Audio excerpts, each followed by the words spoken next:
Friends, సముద్రాలు చాలా భయానకంగా ఉంటాయనడంలో సందేహం లేదు. కానీ మనం సముద్రం లోపలికి వెళ్ళినప్పుడు ఈ భయం పెరుగుతుంది.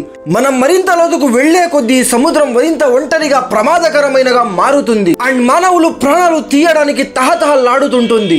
80% మహాసముద్రంలో ఇప్పటి వరకు మానవుడు చేరుకోలేకపోయాడు మరియు లోతు ఎంతుందో స్పష్టంగా ఎవ్వరికీ తెలియదు. అయినప్పటికీ పడవలు మరియు ప్రయాణికులతో నిండిన మొత్తం విమానాలు సముద్రపు లోతుల్లో మునిగిపోయాయి. అక్కడ నుండి ఎవరు సజీవంగా తిరిగి రాలేదు. కానీ నేటి కథ ప్రపంచంలోనే అత్యంత అదృష్టవంతుడు మరియు దురదృష్టవంతుడు అయిన ఈ వ్యక్తి గురించి తెలుసుకుందాం. నైజీరియాకు చెందిన హారిసన్ జోక్స్ ఒకోయ్ అనే ఈ వ్యక్తి టగ్ బోట్ లో ఒంటవాడిగా పనిచేసేవాడు. మే 26వ తేదీ 2013న గల్ఫ్ ఆఫ్ గిన్నీలోని ఆయిల్ ట్యాంకర్ కు సహాయం చేయడానికి టగ్ బోట్ 12 సిబ్బందితో బయలుదేరింది.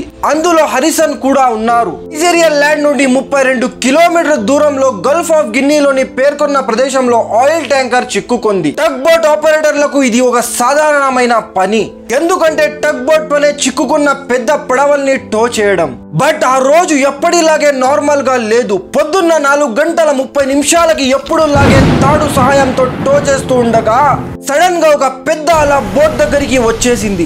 దానివల్ల బోట్ మీద ఎక్కువ ఒత్తిడి పడి అది ఫ్లిప్ అయిపోయింది. ఈ ఒత్తిడి ఎంత తీవ్రంగా ఉందంటే వారు ఆయిల్ ట్యాంకర్ ను లాగుతున్న తాడు కూడా విరిగిపోయాయి. టగ్ బోట్ ఓడ నుండి విడిపోయి నీటిలో వేగంగా మునిగిపోవడం ప్రారంభించింది. మరియు పరిస్థితిలో ఇది జరిగినప్పుడు లోపల ఉన్న 12 మంది సిబ్బందిలో గందరగోళం ఏర్పడింది.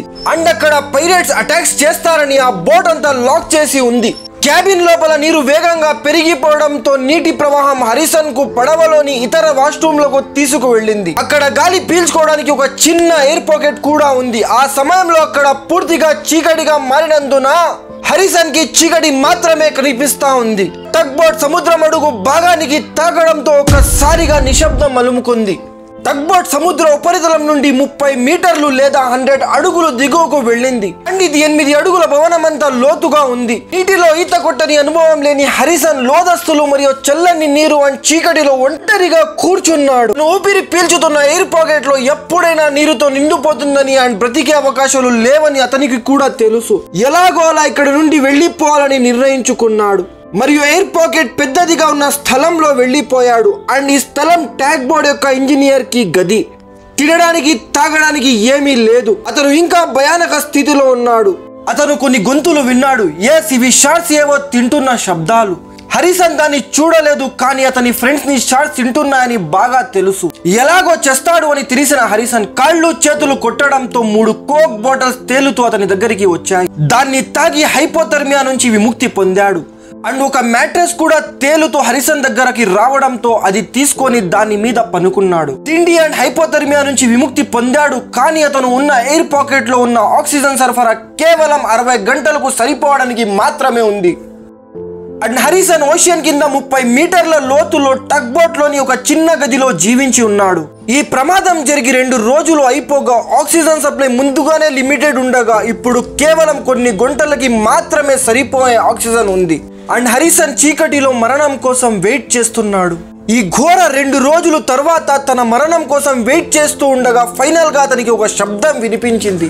ఆయిల్ ట్యాంకర్ క్రూ ఒక రెస్క్యూ టీమ్ ని పంపించింది, ఎందుకంటే బోట్ లో చనిపోయి ఉన్న మనుషుల్ని తీయడానికి. బోట్ లో ఒక వ్యక్తి 2 రోజుల తర్వాత కూడా జీవించి ఉన్నాడని వారికి తెలియదు. ఇంతలోనే హారిసన్ కు ఇంజనీర్ గదిలో ఒక వ్యక్తి టార్చ్ లైట్ వేస్తూ కనిపించాడు.